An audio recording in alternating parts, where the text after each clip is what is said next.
मैं छुट्टियों में मौसी के घर गई तो मौसी हर रात मेरी नाक में तेल लगाकर कहती, इससे तुम्हारे सर के बाल लंबे होंगे। तेल लगाते ही मुझे नींद आ जाती और जब आधी रात को आँख खुलती तो मौसी का बेटा मेरे पाँव वाली साइड पर बैठा रो रो कर कह रहा होता है, मुझे माफ़ कर दो, मैंने ये गुनाह अपनी माँ के कहने पर किया है। मुझे कुछ समझ नहीं आ रहा था। एक रात मैंने वह तेल ना लगाया। कुछ देर बाद गुजरी थी कि मैं अपने माँ बाप की इकलौती बेटी थी। मेरी माँ का बचपन में ही देहांत हो गया था। मैं अकेली थी। घर में पापा के सिवा मेरा कोई ना था और पापा के बाद अगर कोई मेरा अपना था तो वह मेरी मौसी थी, जो मुझसे बहुत प्यार करती थी। अपने बच्चों से बढ़कर वह मुझे चाहती थी। अक्सर मौसी को छेड़ती थी कि तुम मुझसे ज़्यादा प्यार जरूर किसी लालच में करती हैं, जिस पर मौसी नाराज़ हो जाती और कहती, मुझे तुम क्या समझ रही हो, बेटी हो। यह कहकर मुझे गले लगा लेती थी, क्योंकि मौसी भी जानती थी मैं बस उनको तंग करती हूँ। पर वो ज़्यादा नाराज़ ना होती थी। मैं बड़ी मेहनत से उनको मनाती थी और पापा काफ़ी अमीर थे। उनकी फैक्ट्री थी जिनमें उन्होंने बहुत सारे नौकर भी रखे हुए थे। मैं अक्सर छुट्टियों में मौसी के घर जाती थी छुट्टियां गुजारने। अब की बार मैंने पापा से जिद बांधी हुई थी कि इस बार भी मैं छुट्टियां गुजारने मौसी के घर जाऊंगी, मगर पापा नहीं मान रहे थे। मैंने हर मुमकिन कोशिश कर ली थी पर पापा को मनाने की, मगर वह तो मान ही नहीं रहे थे। मुझे कुछ समझ नहीं आ रहा था कि पापा ऐसा क्यों कर रहे थे। पहले तो वे मेरी थोड़ी सी भी जिद को मान जाते थे, अब तो वे मौसी का नाम लेते हुए भी मुझ पर गुस्सा करना शुरू कर देते थे। मैंने ज़्यादा जिद की तो कहने लगे, बस खामोश रहो। मैंने कहा, ना तुम इस दफ़ा कहीं भी नहीं जाओगी तो नहीं जाओगी। अब मैं तुम्हारे मुंह में से मौसी का नाम ना सुनने। यह अब की बार तुम्हें समझाने के लिए कोई ना कोई तरीका अपनाना पड़ेगा। पापा मेरी जिद पर अचानक ही भड़क उठे थे। बहुत गौर से अपने पापा को सूरत देख रही थी। आखिर ऐसा भी क्या हो गया था जो पापा गुस्से में आ गए थे। उनकी बातों में ऐसा लग रहा था जैसे मैंने मौसी के घर जाने की बात ना कही वो बल्कि कोई गुनाह कर बैठी हूँ। मुझे उनके बर्ताव की वजह से समझ नहीं आई थी, इसलिए मैंने वजह जानने के लिए पापा से पूछा था, पापा इसमें जिद ही की क्या बात है। मुझे जाना है, हर बार तो जाती हूँ ना, अब की बार ऐसा क्या है जो आप वहाँ का नाम लेते ही नाराज़गी दिखा रहे हैं। मैं भी पापा के इनकार पर उनके सामने डट कर खड़ी हो गई। मैं इकलौती थी, इसलिए पापा मुझे कुछ नहीं कहते थे और मैं उसका फ़ायदा उठाती थी। अब भी वह ऐसे ही कर रही थी।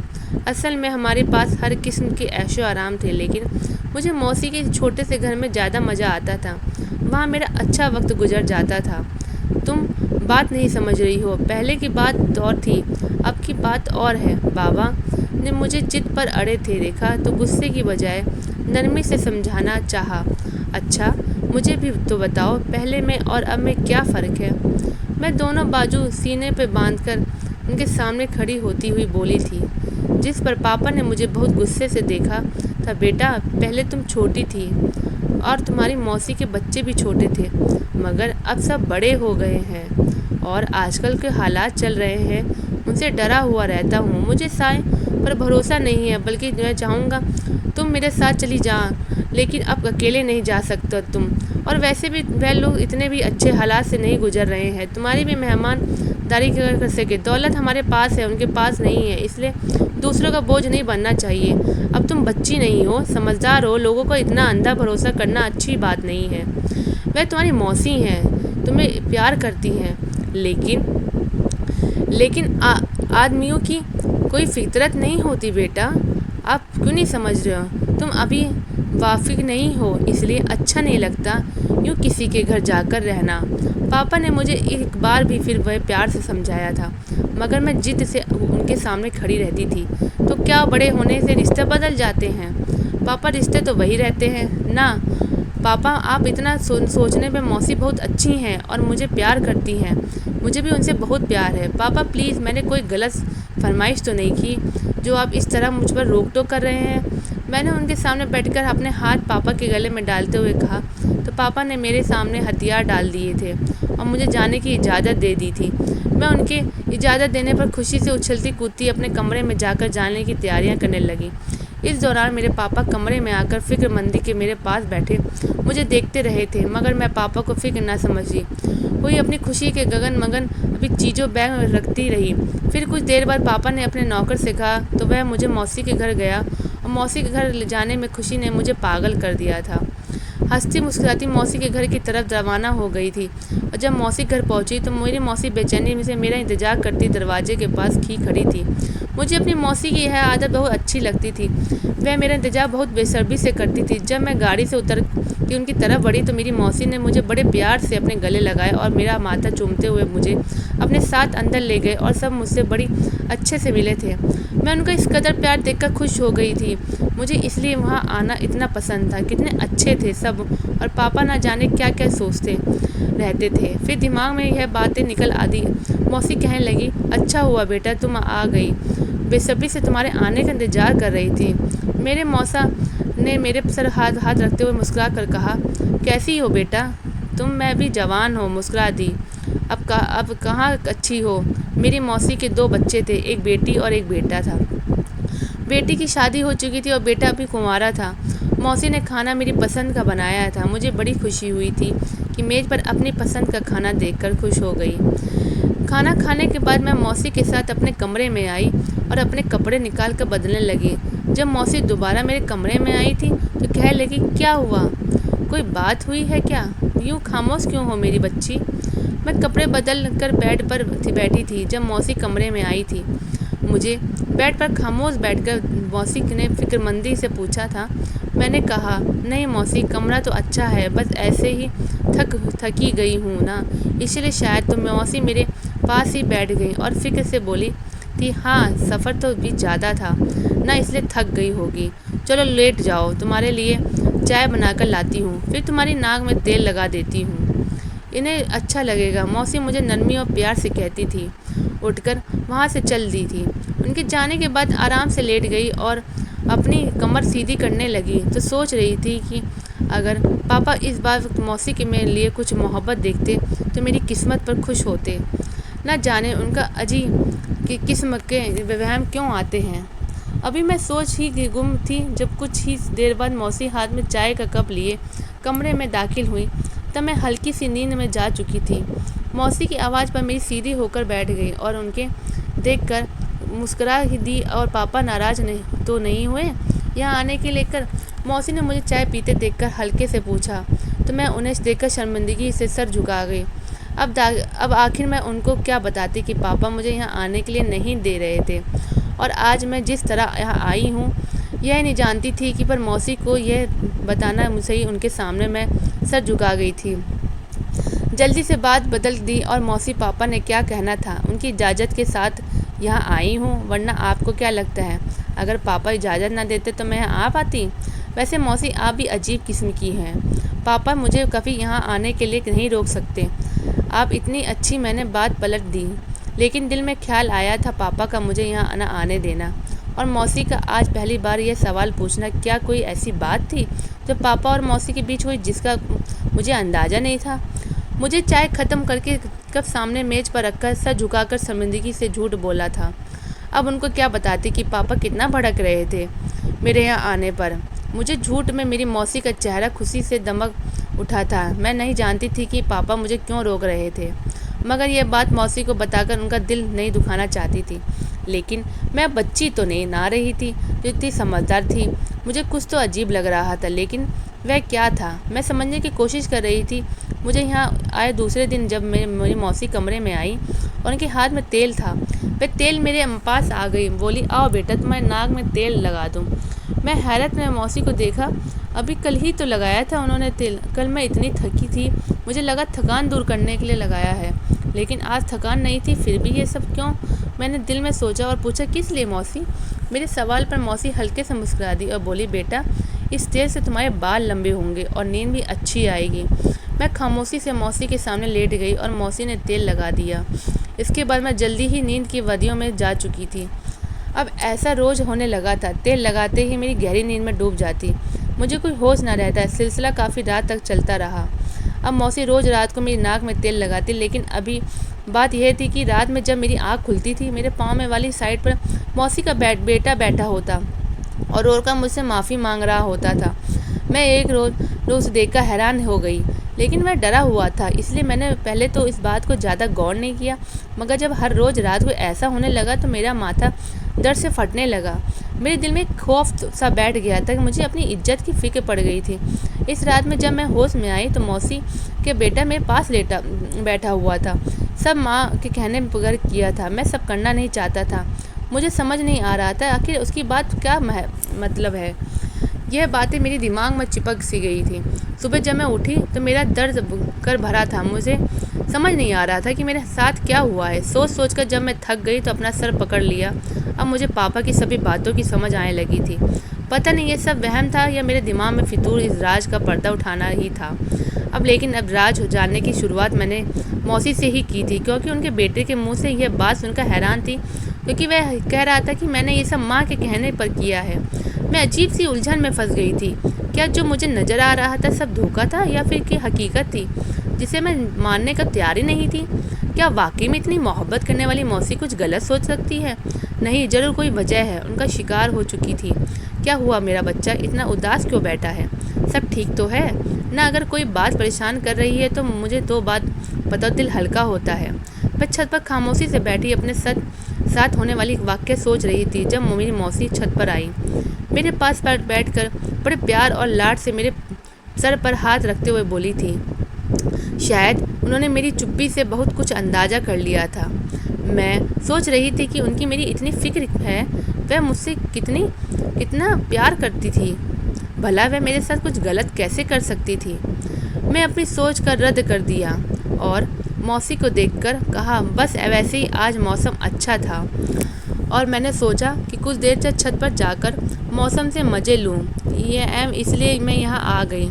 मैंने मौसी का हाथ पकड़कर और आहिस्ता से दोबारा उन्हें तसल्ली दी और जैसे उनका रुका हुआ सांस दोबारा से चलने लगा था। मैंने महसूस किया था कि उनको चेहरे पर अजीब सी मुस्कुराहट बिखर रही गई। मैं खामोशी से उनके चेहरे पर उतार चढ़ाव देखती थी। कुछ देर बाद मौसी उठकर नीचे चली गई तो मेरी सोच का रुख फिर इसी तरफ मुड़ गया। मेरी मौसी का नाक में तेल लगाना, इसके बाद मेरा नींद में चले जाना और रोज़ मौसी के बेटे का कमरे में वही बातें दोहराना। मैं पागल होने लगी थी। दिल कह रहा था वापस चली जाऊं। पापा के फ़ोन किया था लेकिन अब वो हकीकत जानना चाहती थी, इसलिए जाने से का इरादा रोक दिया और सोचने लगी अब मैं क्या करूं और कैसे पता करूं कि मौसी के बाद उनका बेटा कमरे में आकर मेरे साथ क्या करता है और उनकी बात क्या मकसद था। हर रोज़ कहता था अगर मौसी से कुछ कहती तो वह बदनामी मेरी भी होती, इसलिए डर से उनको कुछ न कहती। मेरी सोच भटक कर रात वाले किस्से पर जा रही थी। मैं अपनी जगह से उठी और आहिस्ता से चलती छत से नीचे चली आई। जब मैं छत से उतर कर अपने कमरे में तरफ जा रही थी, सामने से मौसी का बेटा आता हुआ नज़र आया था। उसकी नज़र जैसे ही मुझ पर पड़ी उसने नज़र झुक गई थी और वह मेरे पास से गुजर कर, मगर उसने मेरी तरफ देखा तक नहीं था। इसकी इस हरकत पर और मैं उलझती गई। रात को कमरे में मेरे कमरे आने वाला शख्स सारा दिन सामने न आता और अगर आ जाता तो नज़रें मिलाता कोई गुनाह कर बैठा हुआ हो जैसे। आखिर ये सब क्या था? ये मेरे साथ क्या हो रहा था? मुझे समझ नहीं आ रहा था। मैं अपने दुखते सर पे दबाते हुए बैठ गई। इतना सोचने के बाद मुझे इस बात की समझ नहीं आ रही थी। मैं हौसला करके अपने कमरे में आई और मैंने वहीं बैठे बैठे एक इरादा तैयार किया कि उसको पूरा करने के लिए रात का इंतज़ार करने लगी। शाम हुई तो मैं नहा धोकर कमरे से बाहर आई और तो घर में सब लोग बाहर बैठे खाना खाए की तैयारी कर रहे थे। मुझे आता देख मुझे मौसा जी ने मुस्कुरा कर कहा, आओ बेटी। मैं चलती हुई मौसी के पास वाली कुर्सी पर बैठ गई और आज मैंने अपना हमेशा की तरह मेज़ पर खाना लगाने की मदद नहीं की थी, बल्कि मैं खामोशी से बैठ गई थी। मुझे अब लगने लगा था कि मौसी का बेटा मेरी इज्जत का लुटेरा है। मुझे इस शख्स से देखते हुए गुस्सा आ जाता था, मगर मैं खुद पर काबू रखती थी। चेहरे पर मुस्कुराहट सजाए बैठी रही थी। एक बात समझ गई थी कि समझदारी बरत कर रही है। मुझे सच पता चल सकता है, इसलिए मुझे उन सब में सबसे अच्छा ही बनकर रहना था। मेरा खाना खाने का थोड़ा सा भी दिल नहीं था, मगर सबके दिखाने के लिए बुरे दिल के भी खाना खाने लगी थी। बेटा तुम्हारी तबीयत तो ठीक है ना? मतलब कोई चक्कर वगैरह तो नहीं है? मैं अभी पहला निवाला ही मुंह में रखा था जब मेरी मौसी ने मेरे पास बैठे हुए बड़ी राज अंदाज में पूछा था, जो मैं अपने ध्यान खाना खा रही थी। मौसी की बात ना समझी तो उनको देखने लगी। मैं उनकी बात मतलब ही समझ नहीं आई, इसलिए मौसी से पूछ लिया, क्या मतलब मौसी? मेरी तबीयत तो ठीक है, क्या होना था? भला मेरी आवाज़ इतनी ऊंची थी? पास बैठे मौसा और उनका बेटा सुन लेते। बोलने लगी, पर मौसी झटपटा गई थी और घबरा कर बोली, अच्छा ठीक है बेटे, और पति की तरफ देखा, मगर ये खाना कैसे खाने में मगन थे, जिस पर मौसी का चैन की सांस लिया था। नहीं बेटा, मेरा मतलब था कि कल से तुम ठीक हो ना, खाया नहीं इसलिए कमजोरी के चक्कर तो नहीं आ रहा है। मौसी की ये लहजे में लड़खड़ाते हुए मुझे मामला गड़बड़ लग रहा था। यही मौसी, मैं बस बात ठीक हूँ, सुबह सा दर्द हो रहा था, अब ठीक है, और खाना छोड़कर अपने कमरे में चली गई। अब मैं मौसी का इंतजार करने लगी थी। कुछ देर ही हुई थी कि मौसी दरवाज़ा खोलकर अंदर आई और सीधा मेरे पास आकर रुकी थी। मौसी मेरी नाक पर तेल लगाया था और खामोशी से मेरे कमरे में निकल गई थी। उनके जाते ही मैंने जल्दी से अपनी नाक पर लगा तेल साफ़ किया था, मगर साफ़ करते करते ही मैं बेहोशी जाते जाते खुद पर बड़ी मुश्किल से संभाला था, मगर संभालते हुए भी मैं बेड पर गिर गई थी। दोबारा मुझे होश आया तो वही मंजर था आंखों में सामने, तो इतनी रातों में नज़र आ रहा था। मैंने अपने प्लान में फेल होने पर ही जी भरकर खुद को बुरा भला कहा। मुझे मौसी के जाने का इंतज़ार ही नहीं करना चाहिए था, चुपके से साफ़ कर देती थी, नौबत ना आती और मैं सारा सच जान जाती, मगर अब क्या हो सकता था। मैंने मौसी के बेटे से कुछ पूछना चाहा, लेकिन वह कुछ ना बोला, बस अपने वही बात दोहरा कर चला गया। खामोशी से लेट गई। अब मैंने एक बात तरीका सोचा, सच जाने के मैं सारा दिन बेचैनी से गुजरा था, मुझे रात को बेसब्री से इंतज़ार था। अब की बार मैं ऐसा प्लान तैयार किया जिसके फेल होने का कोई चांस ही नहीं था। खाना खाने के बाद मैं हमेशा की तरह उठी और कमरे में आ गई। रात काफ़ी हो गई थी। मौसी जैसे ही तेल लेकर आई, वे कमरे में आई की आवाज़ पर मैंने उनके हाथ पर तेल की शीशी लेते हुए खुशी से कहा, मौसी मैं लगा लेती हूँ, अब मौसा को चाय देकर, वरना वह गुस्सा करेंगे। मेरी बात सुनकर मौसी ने बड़ी मिन्नतों के बाद मुझे वह तेल वाली शीशी पकड़ा दी थी। लगा तो ठीक है, बाल देखो पहले काफ़ी अच्छे हो गए हैं। वैसे भाई साहब अब तुम्हें वापस बुलाना चाहते हैं, घर जाने से पहले काम हो जाए तो अच्छा है।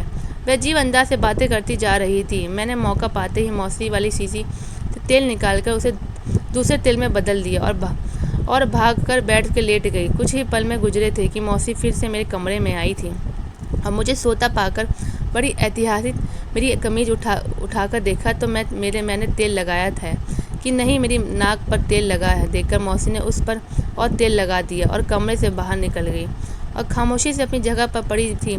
रात धीरे धीरे गुजर रही थी, तभी मेरी आंखें ने जो देखा मुझे तो यकीन ही नहीं हुआ था कि मेरी सांस तीनों में अटक गई थी। ये सब देखकर सुनकर मुझे अपने कानों में यकीन ना था। जो मैं सुन चुकी थी वह सच था। ऐसा कैसा हो सकता है? क्या लोगों को इतने चेहरे होते हैं? हैरान रह गई थी। मुझे आज समझ आई कि मेरे पापा मुझे यहाँ आने के लिए क्यों रोक देते थे। जहन पापा की सारी बातें गूंज रही थी, उनके चेहरे की शिकार और परेशानी मुझे अब समझ आई तो शर्म से सर ना उठा पा रही थी। उनके कितने कड़े इतिहास में डाल आई। यहाँ आकर मौसी इस कमरे में अपने बेटे को लेकर आई थी। देखा बेटा, तुम रोज़ यहाँ उनके साथ होते हो, अब तक यह पेट से क्यों नहीं हुई? मुझे अब सब नहीं आ रहा। जल्द तुम अपना काम पूरा करो ताकि इसकी शादी तुमसे करवा कर मैं दौलत हासिल कर सकूं, जिस पर उसका बाप और वह अकेली एक हक जमा कर बैठी हुई है। मेरी बहन के कमरे के बाद उसके बाप को होना चाहिए था कि उसके हिस्से की जायदाद मुझे दे, लेकिन नहीं, क्योंकि अब तो सीधी उंगली से नहीं निकाला, उंगली टेढ़ी ही करनी थी। वह मुस्कुराहट सजाकर बोलती कमरे से बाहर से बंद करके जा चुकी थी। झट से मैं उठी बैठी और यूं उठता देख अमन को पता लग गया कि मैं सच जान चुकी हूँ, इसलिए उसने खामोशी से सर झुकाकर मुझे सच सच बता दिया कि यह उसे उसकी माँ ने करवाने के कहा था। मैं उससे कसम खाकर कहा कि तुमने आज तक मुझे हाथ तक ना लगाया था, वह तो बस अपनी माँ की वजह से यहाँ रात गुजार कर चला जाता था, इसलिए मेरी इज्जत महफूज रही थी। इसका मतलब साफ था, पापा को पहले से ही मौसी की नीयत में खोट नज़र आती थी, इसलिए वह मुझे यहाँ आने के न देते थे। मेरे यहाँ आने के बाद पापा को एक मीटिंग की वजह से दूसरे शहर जाना पड़ा था, लेकिन वह मुझे फ़ोन ज़रूर करते थे। आज मेरा यकीन खूनी रिश्तों पर से उठ गया था। मुझे खुद पर नफरत होने लगी थी। कैसी औरत के लिए मैं अपनी जान से प्यारे पापा से लड़ती थी, जिद करती थी, वह मुझे मना करते रहते और बेवकूफ़ों की तरह मैं उनसे जिद पर करती थी और उन्हें लालची लोगों के पास चली आती थी। उनके लालच का निशाना बनने के ऊपर वाले मेरी इज्जत महफूज रखती थी, वरना एक अकेले मर्द के साथ एक कमरे में कहाँ महफूज रह सकती थी। मुझे अपनी मौसी की सख्त नफरत हो रही थी और वो इस कदर घटिया होगी میں سوچ بھی نہیں سکتی تھی۔ ان کو ذرا احساس نہ تھا کہ ان کی بھی ایک بیٹی ہے۔ وہ خود ایک عورت ہو کر سب کیسے کر سکتی تھی؟ انہوں نے اپنے چہرے پر اچھائی کا نقاب ڈال رکھا تھا کہ اب اٹھا چکا تھا۔ اس کی باتیں سن رہی تھی اور سچ بتا رہا تھا۔ میں نے ہمیشہ ماں کی باتیں سنی ہیں مگر ان پر کافی عمل نہیں کیا، اس لیے میں ان کے مجبور کرنے پر بھی تمہارے ساتھ کچھ غلط نہیں کر سکا۔ مجھے معاف کر دینا، میں ایسا نہیں چاہتا تھا اور ایسا کر بھی نہیں سکتا کیونکہ میں تم سے سچی محبت کرتا ہوں، لیکن میں تم سے شادی نہیں کر سکتا۔ اگر شادی ہو گئی تو ماں پلان کامیاب ہو جائے گا۔ تم شادی کر لو اپنے جیسے کسی امیر اور اچھے لڑکے سے۔ وہ رکا نہیں تھا بلکہ کمرے سے نکل گیا تھا۔ اس کے جاتے ہی مجھے باہر سے سرگوشی میں باتیں کرنے آواز سنائی دی۔ جلدی سے اٹھ کر دروازے پر پاس گئی تاکہ ان کی باتیں سن سکوں۔ نہ جانے اس کتنے راز کھلنے باقی تھے۔ سن چکی تھی رشتوں میں بہت بھیانک روپ میرے سامنے آیا تھا۔ تم کہیں ہمیں بیوقوف تو نہیں بنا رہے؟ اتنے دن سے ہو گئے ہو اور پاس جاتے ہو، ابھی تک پیٹ سے کیوں نہیں ہوئی؟ یہ آواز میرے موسیٰ کی تھی جو ہر وقت مجھے بیٹی بیٹی کہتے تھکتے نہ تھے۔ ان کے منہ سے ایسی بات سن کر میرے پیروں تلے زمین نکل گئی تھی۔ میرے باپ جیسا موسیٰ کس گندے ذہنیت کے تھے، میرا تو سر چکرا رہا تھا۔ تمہاری آسانی کے لیے اس لڑکی کے ناک سے بیہوشی کی دوا ملا کر لگاتی تھی تاکہ تمہارا کام آسان ہو جائے، مگر افسوس تم پھر بھی اتنی دیر کر رہی ہو۔ میرے موسیٰ مسلسل اپنے بیٹے کو باتیں سناتے جا رہے تھے۔ وہ سر جھکا کر خاموشی سے سب سنتا جا رہا تھا۔ ہم یہ سب تمہارے بھلے کے لیے ہی کر رہے ہیں کہ اس لڑکی سے ساری جائیداد بات تمہارے ہی کام آئے گی۔ پاگل انسان، کچھ کرو، جلدی کام ختم کرو۔ اتنی جائیداد اور فیکٹریوں کی مالک ہے یہ لڑکی، اس ہاتھ سے نہ جانے دو۔ مگر اب میں دروازے کے پاس سے ہٹ کر بیٹھ گئی تھی۔ کچھ دیر ایسے ہی بیٹھی رہی، پھر میں نے اپنے پاپا کو فون ملایا اور اگلے ہی پل میں نے پاپا نے فون اٹھا لیا تھا۔ پاپا نے فون اٹھاتے ہی میں نے ایک ایک بات بتا دی تھی اور آخر میں نے موسی کے بیٹے کی تعریف بھی کی تھی۔ ان سے اپنے ماں کی بات سنتے ہوئے بھی مجھے نقصان نہیں پہنچایا تھا۔ پاپا میری ساری بات سنتے ہی غصے میں برس پڑے تھے اور خاموشی سے ان کی ساری بات سن رہی تھی کیونکہ اس بار میری غلطی تھی، مجھے اپنے پاپا کی بات مان لینی چاہیے تھی۔ کچھ دیر میں ہی پاپا میری موسی کے گھر پہنچ گئے تھے۔ انہوں نے جی بھر کے میری موسی کی بے عزتی کی اور میں نے امن کا ساتھ دیا، لیکن پاپا کو یہ رشتہ منظور نہیں تھا اور پاپا نے میری شادی کہیں اور کر دی تھی۔ اگر موسی لالچ نہ کرتی تو شاید میری شادی امن سے ہو سکتی تھی۔ اب مجھے سمجھ آیا تھا کہ موسی کو کتنا گھاٹے کا سودا کیا تھا۔ دھنیہ واد دوستو۔ اگر